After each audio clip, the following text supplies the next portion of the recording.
Olá, pessoal! Meu nome é Rodrigo Azevedo, sou psiquiatra e este é o seu Papo Psi.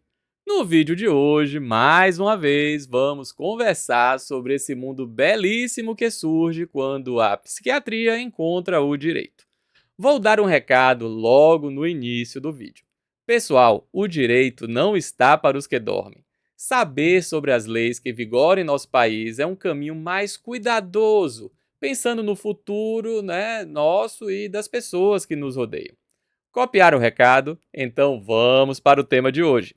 O tema surgiu de uma dúvida de vocês. O meu inbox ficou cheio de perguntas sobre o caso do jogador Daniel Alves e é de uma das argumentações da defesa que falou sobre a possibilidade do jogador estar embriagado naquele dia em que ocorreram os fatos.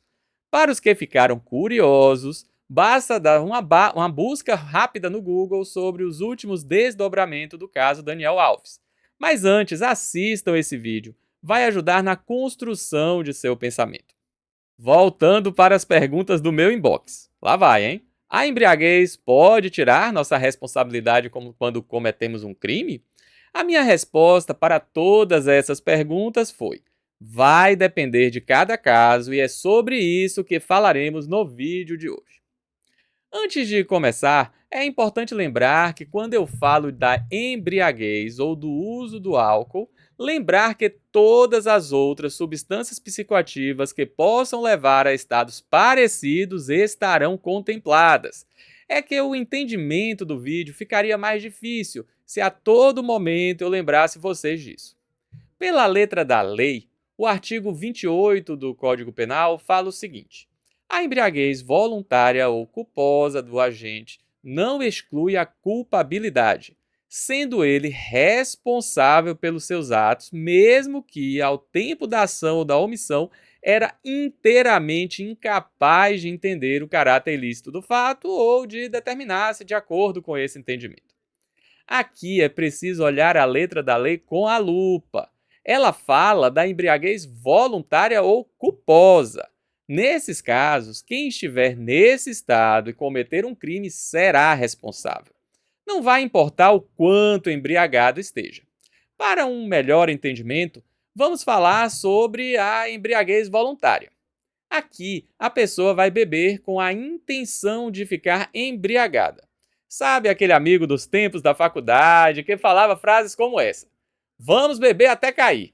Aqui a intenção não seria necessariamente a euforia que gera a bebida, mas temos uma intenção em estar no estado de embriaguez. É bem comum frases como essas quando se inicia o uso de alguma substância psicoativa.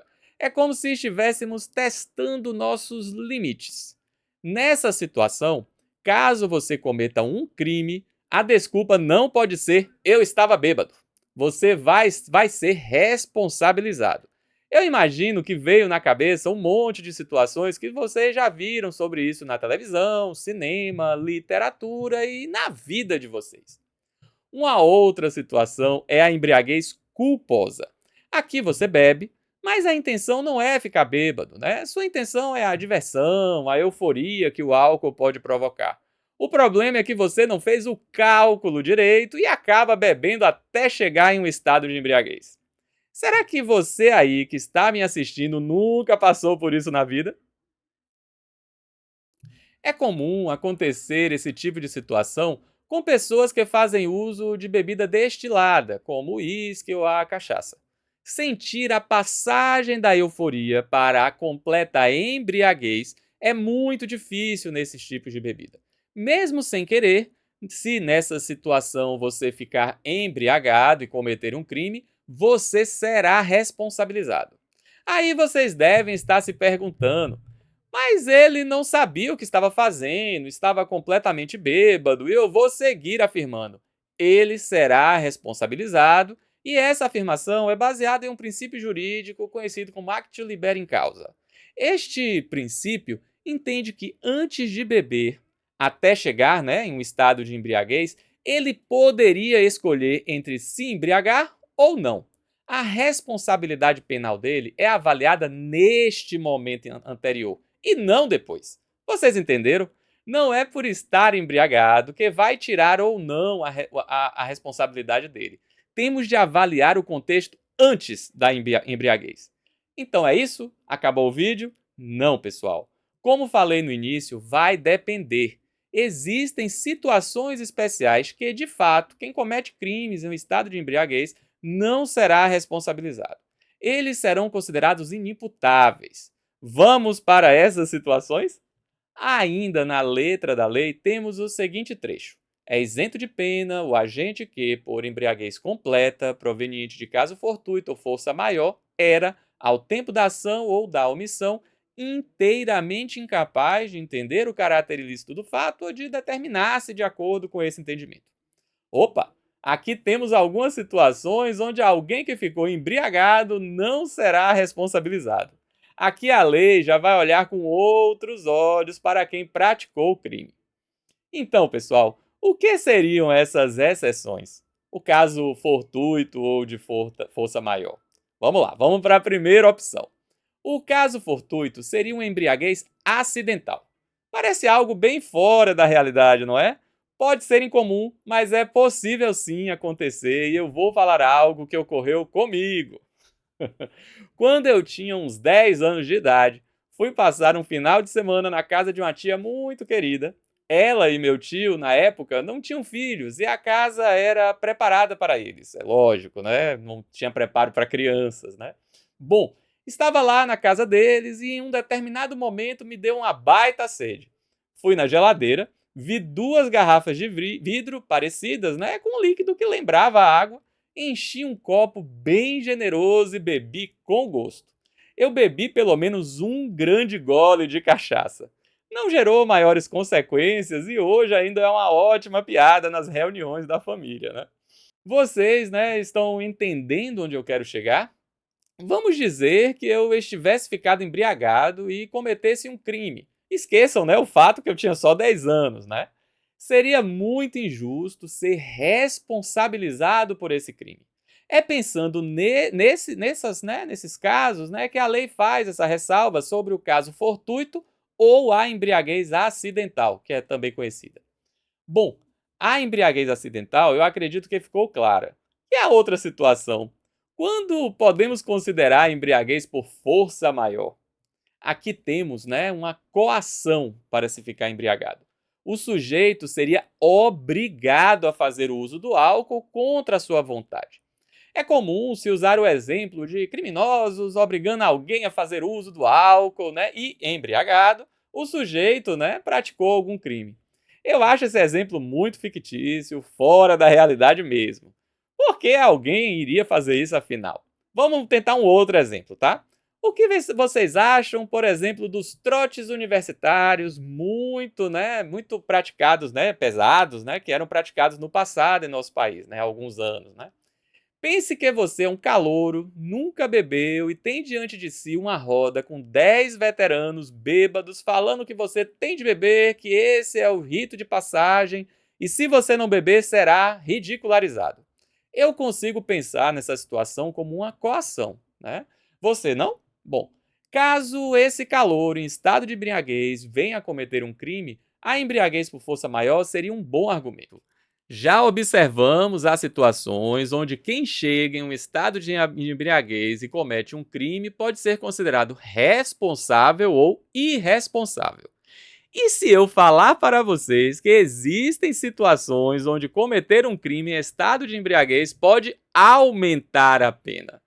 Pois é, existe essa possibilidade também e ela é muito mais comum do que você pensa. Aqui nós estamos falando da embriaguez pré-ordenada. Nessa situação, a pessoa consome a bebida alcoólica para cometer um crime. É comum no sistema penitenciário escutarmos frases como: eu bebi antes ou usei outros tipos de substâncias para criar coragem em cometer esse ou aquele delito. Bom, conseguindo provar essa situação, podemos ter um aumento da pena inicial destas pessoas. Agora é que vem um grande problema. Essas situações que falei acima têm seu nível de dificuldade, mas com uma história bem feita e um material bem colhido, é possível identificar cada uma desses problemas, né? Agora, se estamos falando de um alcoolista, né? Uma pessoa que possui um transtorno mental relacionado com alguma síndrome de dependência química, né? E ele comete um crime sob o estado de embriaguez, né? A situação ficou pior, né? Temos aqui o perigo do salvo-conduto do dependente químico em cometer crimes. É como se fosse uma carta, né, que é usada muitas e muitas vezes como um argumento para se livrar da culpa de suas ações, né? Vamos agora tocar nesse tema tão espinhoso. Quando olhamos para alguém que tem um transtorno mental relacionado com a dependência de substâncias, né, um dos critérios diagnósticos dessa condição seria um forte desejo ou senso de compulsão para consumir a substância, e um outro critério, né, diagnóstico também muito importante seria uma dificuldade em controlar o comportamento, né, assim, esse comportamento de consumir a substância. E essa dificuldade tanto no seu início, término, né, e também na quantidade do seu consumo. Aqui é possível observar que temos uma dificuldade em controlar esse consumo de substâncias em pacientes alcoolistas. Podemos pensar, né, dependendo do caso, que a passagem de um beber controlado para uma embriaguez completa não mais estaria no controle de sua vontade. Vocês conseguiram entender essa diferença? No direito, dependendo do caso, poderíamos pensar que ele teria sua capacidade de autodeterminação abolida ou reduzida. Isso poderia implicar em sua inimputabilidade diante de um crime, né? De ser considerado irresponsável diante de um crime. Essa pessoa, caso cometesse um crime, teria uma absolvição imprópria, né? Isso quer dizer que ele não sofreria uma pena, mas sim uma medida de segurança. Para os que queiram saber mais sobre medida de segurança, eu vou deixar um link no final desse vídeo que eu explico bem esses pontos. Vocês observaram a quantidade de condicional que eu coloquei nessa situação de uma pessoa que possui síndrome de dependência, né, de alguma substância psicoativa e que acaba cometendo um crime? É que se olharmos, né, pessoal, de maneira rasa, fica parecendo que está liberado cometer crimes, pois eu possuo uma síndrome de dependência. Isso não é verdade. É preciso que exista um nexo causal.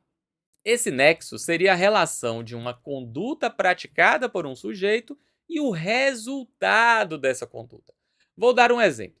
Um paciente alcoolista estava em um internamento involuntário por conta do risco de vida que o álcool, né, que o consumo de álcool estava gerando para ele e para outras pessoas, e acaba que esse paciente, sei lá, fugiu, né, desse internamento e vai direto para um bar. Nesse local, ele faz uso de álcool até embriaguez completa, se envolve em uma briga e acaba machucando seriamente duas pessoas. Vamos dizer que teve uma lesão corporal grave. Aqui conseguimos ver um nexo entre o problema dele com o álcool e o crime. É possível que nessa situação ele seja considerado inimputável e venha a ter uma absolvição imprópria. Por conta disso, ele vai ter uma medida de segurança e não uma pena. Agora, né, vamos mudar o cenário. Vejam a seguinte situação. Aqui estamos falando de uma situação real, tá? Que ocorreu há muitos anos. Um determinado senhor aguardava os dias, né, de plantão noturno de sua companheira para cometer abusos dos mais perversos com a sua enteada, uma menor de idade, inclusive. Ele era alguém que possuía de fato uma síndrome de dependência de álcool. E esse foi um de seus argumentos, né? Assim, a defesa usou isso como um dos argumentos. Essa argumentação caiu por terra, né? E essa pessoa foi condenada, pois não foi possível encontrar o nexo. Existia, nesse caso, né, um planejamento, um cálculo e até uma rotina nos abusos.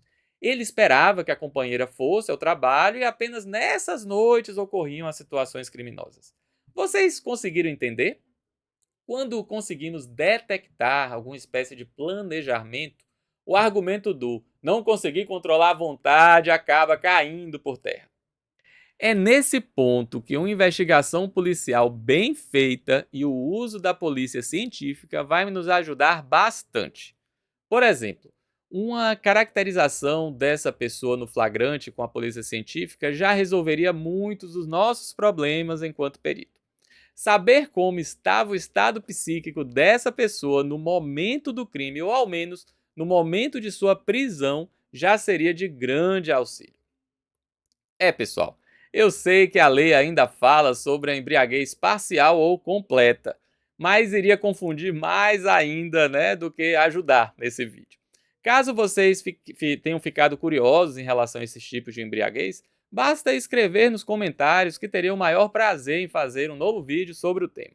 Ah, não pensem que esqueci da situação envolvendo Daniel Alves. Na verdade, pensando na lei brasileira, basta vocês analisarem mais uma vez cada uma dessas situações e pensarem em qual delas a suposta embriaguez de Daniel Alves se encaixaria.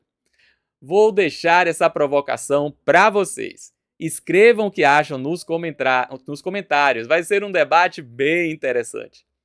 Bom, pessoal, espero que tenham gostado desse vídeo. Ele foi feito com muito carinho para vocês e para o grupo, de residentes do Hospital Juliano Moreira e o Grupo Ápice, que estão lá rodando comigo nesse momento.